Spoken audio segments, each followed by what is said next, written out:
ഐതിഹ്യ പെരുമയാൽ സമ്പന്നമാണ് കൊട്ടിയൂർ ക്ഷേത്രം. കൊട്ടിയൂർ പെരുമാളുടെ ഇളനീർ തണ്ടയന്മാർ. കൊട്ടിയൂരിലെ അഭിഷേകങ്ങളിൽ പ്രധാന അഭിഷേകമാണ് ഇളനീരാട്ടം എന്ന ഇളനീരഭിഷേകം. എന്തു ചെയ്തിട്ടും നിലയ്ക്കാത്ത ഭഗവാന്റെ കോപം ശമിപ്പിച്ച് ശാന്തസ്വരൂപനാക്കിയത് ഇളനീരഭിഷേകം ചെയ്തിട്ടാണ് എന്നാണ് ഐതിഹ്യം. ഇളനീരാട്ടത്തിനുള്ള ഇളനീരുകൾ തലേ ദിവസം തിരുവഞ്ചിറയിൽ സമർപ്പിക്കുന്ന ചടങ്ങാണ് ഇളനീർ വെപ്പ്. ഇതിനായുള്ള ഇളനീരുകൾ അതികഠിനമായ വ്രതമെടുത്താണ് വ്രതക്കാർ പെരുമാളിന് സമർപ്പിക്കുന്നത്. കണ്ണൂർ, കോഴിക്കോട് ജില്ലകളിലായി എണ്ണിയാൽ തീരാത്ത ഇളനീർ മഠങ്ങളുണ്ട്. ഇളനീർ പടിയെന്നും മഠങ്ങൾക്ക് പേരുണ്ട്. മലബാറിലെ തീയ സമുദായക്കാരാണ് കൊട്ടിയൂരിലേക്ക് ഇളനീരുകൾ കൊണ്ടുപോകുന്നത്.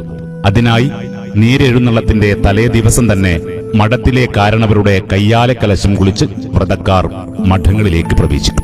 ഇളനീർ വെപ്പിനെ കൊട്ടിയൂരിലേക്ക് പുറപ്പെടുന്നതുവരെ അതികഠിനമായ വ്രതനിഷ്ഠയിലായിരിക്കും വ്രതക്കാർ ഉണ്ടാവുക.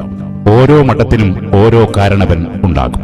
ആ കാരണവരുടെ നേതൃത്വത്തിലായിരിക്കും മഠത്തിലെ എല്ലാ കാര്യങ്ങളും അനുവർത്തിക്കുക. ഇളനീർ വ്രതക്കാരെ കുഞ്ഞീശ്വരന്മാർ എന്നാണ് വിളിക്കാറ്. വെളുത്ത തോർത്തുകൊണ്ട് മാത്രമേ വ്രതക്കാർ ധരിക്കാവൂ. കുളിക്കുന്നതിനും പ്രാർത്ഥനയ്ക്കും ഭക്ഷണത്തിനുമെല്ലാം കൃത്യമായ കണക്കുകളുണ്ട്. വാഴപ്പോളയിൽ ഇലവെച്ച് മാത്രമേ ഭക്ഷണം കഴിക്കാവൂ. കഞ്ഞി, പായസം എന്നിവയാണ് പ്രധാന ഭക്ഷണങ്ങൾ. ചക്ക, മാങ്ങ ഉൾപ്പെടെയുണ്ട്.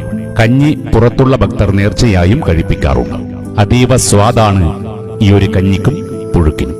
വ്രതക്കാർ തന്നെ സ്വന്തമായി പാകം ചെയ്ത് വേണം ഭക്ഷണം തയ്യാറാക്കാൻ. പുറത്തുനിന്നുള്ള ആരും തന്നെ വ്രതക്കാരെ സ്പർശിക്കുവാൻ പാടുള്ളതല്ല. ഇതൊക്കെ കൂടാതെ അർദ്ധരാത്രിയിൽ നിഴലിരിക്കൽ എന്ന ഗൂഢമായ പ്രാർത്ഥനകളും ഉണ്ടാകാറുണ്ട്. പെരുമാൾ ആ സമയത്ത് നേരിട്ടെത്തി പ്രാർത്ഥനകൾ കേൾക്കും എന്നാണ് വിശ്വാസം. അതുകൊണ്ട് തന്നെ ഭക്തർ തങ്ങളുടെ പ്രാർത്ഥനകൾ മുൻകൂട്ടി മഠത്തിലെ കാരണവരോട് പറഞ്ഞു വയ്ക്കും. കാരണവർ ആ പ്രാർത്ഥന നിഴലിരിക്കൽ സമയത്ത് പെരുമാളിനെ അറിയിക്കും. ഓരോ ഇളനീർ മഠങ്ങളും പെരുമാൾ സങ്കേതങ്ങളാണ്. ഇളനീരുകൾ പനന്തണ്ടിൽ കെട്ടി കാവുകളാക്കിയാണ് കൊട്ടിയൂരിലേക്ക് വ്രതക്കാർ യാത്ര തിരിക്കുക. ഇളനീർ നിലം തൊടാതെയാണ് ഭക്തിയാദരപൂർവ്വം താഴ്ന്നുക. ഇളനീർ താഴ്ത്തു ചടങ്ങ് ഏറെ സവിശേഷത നിറഞ്ഞതാണ്.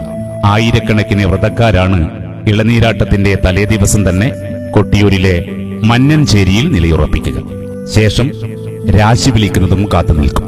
രാശി വിളിച്ചാൽ ഉടനെ വാവലി കടന്ന് വ്രതക്കാർ തിരുവഞ്ചിറയിൽ വെച്ച തട്ടുംപോളയ്ക്ക് മുകളിൽ ഇളനീരുകൾ തങ്ങളുടെ പെരുമാളിന് സമർപ്പിക്കും. ഏറ്റവും അവസാനം മണിത്തറയിൽ ഇളനീരും ഒപ്പം എണ്ണയും സമർപ്പിക്കുന്നത് പെരുമാളുടെ പൊന്നും തണ്ടയാൻ എന്ന എരുവട്ടി തണ്ടയാനാണ്. ഇളനീർ വെപ്പ് തുടങ്ങുന്നത് മുതൽ അവസാനിക്കുന്നതുവരെ വീരഭദ്രനും തണ്ടയാന്റെ കൂടെ ഉണ്ടാകും. എരുവട്ടി, കുറ്റ്യാടി, ആയിരത്തി, തെയ്യൻ, മേക്കിലേരി എന്നിവരാണ് ജന്മസ്ഥാനികരായി ഇളനീർ തണ്ടയാന്മാർ. പെരുമാളിന്റെ അഭിഷേകത്തിനായുള്ള ഇളനീരും സമർപ്പിച്ച് ഇളനീരാട്ടവും കഴിഞ്ഞ് ഭണ്ണാരം പിരിക്കിയാണ് വ്രതക്കാർ മടങ്ങുക. പെരുമാൾ ശരണം.